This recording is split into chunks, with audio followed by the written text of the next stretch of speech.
დეპუტატის თუ პოლიტიკოსის რანგში მოგეხსენება თქვენ ეს. ძალიან მძიმე მოსასმენი იყო, მაგალითად იგივე ადამ არშანიას მიერ ჯერ კიდევ მოსკოვში ყოფნისას გაკეთებული ასეთი განცხადება, რომ მოსკოვი თურმე წუხს სხვადასხვა მისიებში დაღუპული ქართველი ჯარისკაცების გამო. ეს თუ გითხეს, რომ წუხან რუსები სხვადასხვა მისიებში დაღუპული ჩვენი ჯარისკაცების გამო, იმაზე თუ გააკეთეს აქცენტი, რომ ისინი ასევე წუხან მაგალითად რუსულ-ქართულ ომში დაღუპული ქართველი ჯარისკაცების გამო ან ქართველი მოსახლეობის გამო, რომლებსაც თავზე ბომბებს აყრიდნენ არაერთხელ სხვათა შორის და არც თუ ისე შორეულ წარსულში.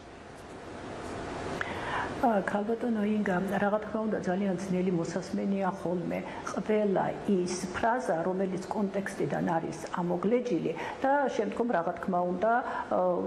მისი გაანალიზება ძალიან სხვა მიმართულებით მისმა გაანალიზებამ შეგვიძლია წაგვიყვანოს. რაც შეეხება მაგ წუხილს, ვითარება იყო ასეთი, როდესაც გიორგი ლომიამ თქვა, რომ ჩვენ ქართველები, აი ეს ახალი ფორმატის შესთავაზა ნატო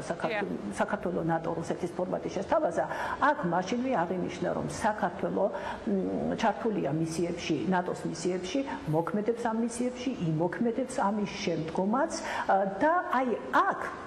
ადამ არშანიამ ძალიან ბუნებრივად, ძალიან გულწრფელად, ისე როგორც ეს ტკივილი ჩვენ ისედაც ყოველთვის გვაქვს თქვა, რომ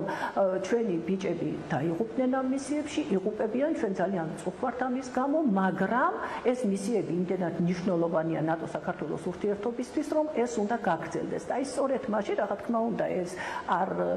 ასე ვთქვათ, გაატარეს მათ ისე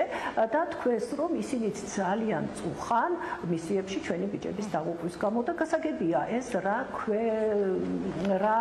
კონტექსტი იგულისხმებოდა ამაში მოგეხსენება თქვენს გაიგეთ და ჩვენს გავიგეთ. რა თქმა უნდა ის რომ ისინი წუხან რუსეთს საქართველოს ომში დაღუპული ბიჭების გამო ამას ისინი არ იტყოდნენ ქალბატონო ინგა მოგეხსენებათ რომ მათთვის ეს ომი აფხაზეთთან და ოსეთთან არ არის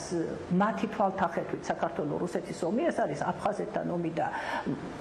ოსებთან ომი, ასე ფიქრობენ ისინი, მაგრამ სხვადასხვა, როდესაც მათ გვითხრეს, რომ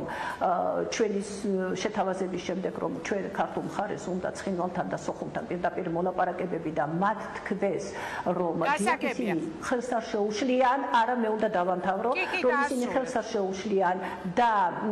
პირიქით ხელს შეუწყობენ ჩვენს პირდაპირ მოლაპარაკებებს, ესენი ასე ვთქვათ, ირიბად აღიარებენ იმას რომ მათ რაღაცა და გადამწყვეტი როლიც კი შეიძლება აქვთ და შეიძლება ჰქონდეთ ამ ჩვენს ძალიან მწვავე ურთიერთობებში. ჩვენ იქ არ ჩავსულვართ იმიტომ, ქალბატონო ინგა, მე თქვენ არ გეუბნებით, ოპონენტებს ვეუბნები, რომ იქ გული მოვიოხოთ მხოლოდ და რაღაცეები უთხრათ. ეს არის დიპლომატიური საუბარი და შესაბამისად უნდა ვილაპარაკოთ ისე, რომ მათ რაღაცა ნაბიჯი ჩვენსკენ გადმოდგან და რაღაცაში ხელი შეუწყონ. რა თქმა უნდა,